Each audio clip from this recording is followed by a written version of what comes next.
Hello everyone. The following is a brief summary in light of the assassination of Hassan Nasrallah, the leader of Hezbollah in Lebanon. Who was Hassan Nasrallah? Why was he so significant? What was his role in Lebanon and in the region? And what is the future of Hezbollah after Nasrallah's death? I am Alon Burstein. Let's dive in. As a reminder, on September 27th, the IDF carried out a massive airstrike in the Dahya region of Beirut, targeting a meeting of the top leadership of Hezbollah and the regional quote-unquote resistance leaders. Hassan Nasrallah, Hezbollah's Secretary General and leader of the movement, was assassinated, alongside number 3 in Hezbollah's military command chain, Ali Karaki. In addition, Brigadier General Abbas Niloforshan, commander of the Quds forces of the Iranian Revolutionary Guards, who was in charge of the Syria and Lebanon region, and is the person who replaced Mohammad Reza Zahedi, who was assassinated in April this year, was also killed as he was participating in that meeting. The assassination of Nasrallah marks the largest escalation in the war, and more broadly for the region. I would argue even larger than the assassination of Qasem Soleimani in January of 2020. It's important to remember that beyond the ongoing war, Nasrallah played a critical role in the Syrian civil war and in diverting Hezbollah troops to uphold Bashar al-Assad's regime, and thus Hezbollah and Nasrallah specifically have played a critical role in how Syria has turned out.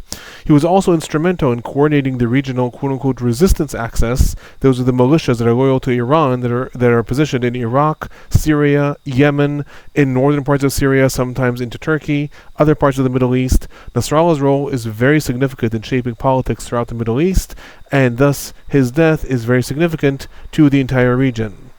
So who was Hassan Nasrallah? How did he get to such a position of power? Nasrallah has been the unquestionable leader of Hezbollah since 1992, after the assassination of Hezbollah's previous leader, Abbas Mousavi. He was among the factions that broke off from the Amal movement, who in the early 1980s was fighting as part of the Lebanese Civil War, and Nasrallah, alongside a lot of other activists, broke off to form a new Shiite movement in light of the Iranian Revolution that had taken place in 1979, and the fact that Iran was looking to promote a new, more militant movement in southern Lebanon. Nasrallah's elevation to positions of power in 1991 was largely a result of a compromise within the new movement. Specifically, Nasrallah led the pro-Iranian faction within Hezbollah, while Mousavi led the pro-Syrian faction, and following the fact that Mousavi had been elected to be the leader of the movement, Nasrallah was also elevated to a strong leadership position in order to balance the power between the two factions. However, after Mousavi was assassinated by Israel in 1992, Nasrallah was made the unchallenged leader, thereby solidifying the movement's sole loyalty to Iran. By 1997, Syria had also accepted Nasrallah as the unquestioned leader of the movement, and from then he enjoyed a position of power from both sides. It was also during this time period in the early 1990s that Nasrallah began to forge a tactical relationship with the Palestinian movements, Hamas and the Palestinian Islamic Jihad, as part of a strategic bid to strengthen the quote-unquote resistance axis around the Middle East. This is the axis that opposes any compromises or negotiations with Israel. Under Nasrallah, Hezbollah's influence in Lebanon grew exponentially over the years. Alongside fighting Israel's occupation of southern Lebanon, Hezbollah established chains of welfare networks, schools, charities, and other activities, and at the same time also formed a political party and began participating in Lebanese politics.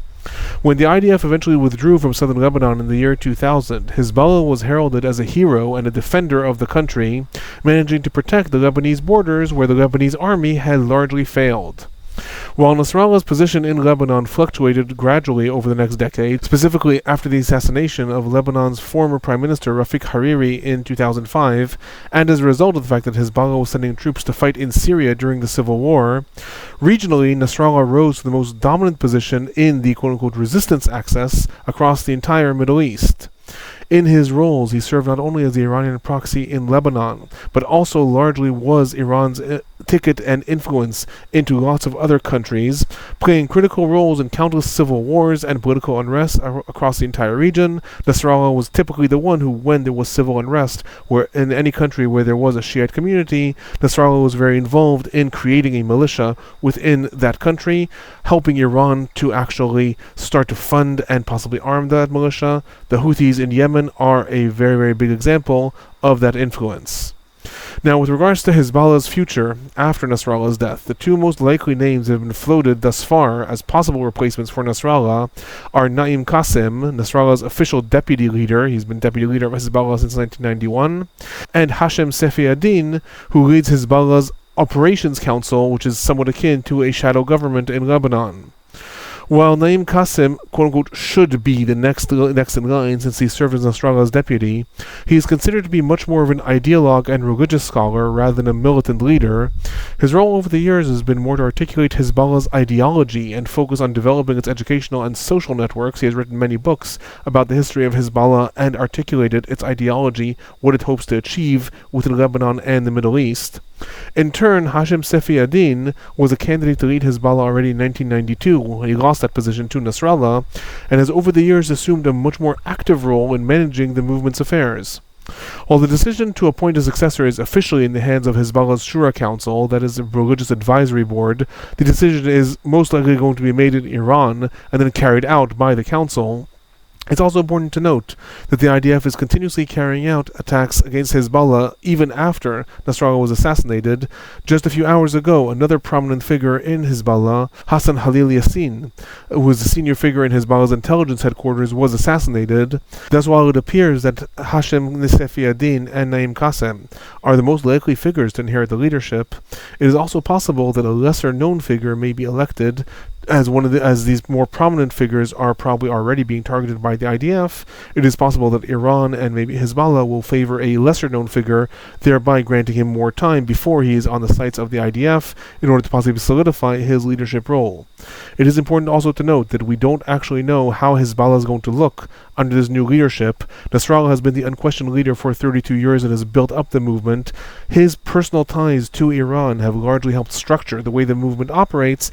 It is possible that this new leader may seek to more solidify his political role in Lebanon rather than continuing to carry out the war in support of Hamas.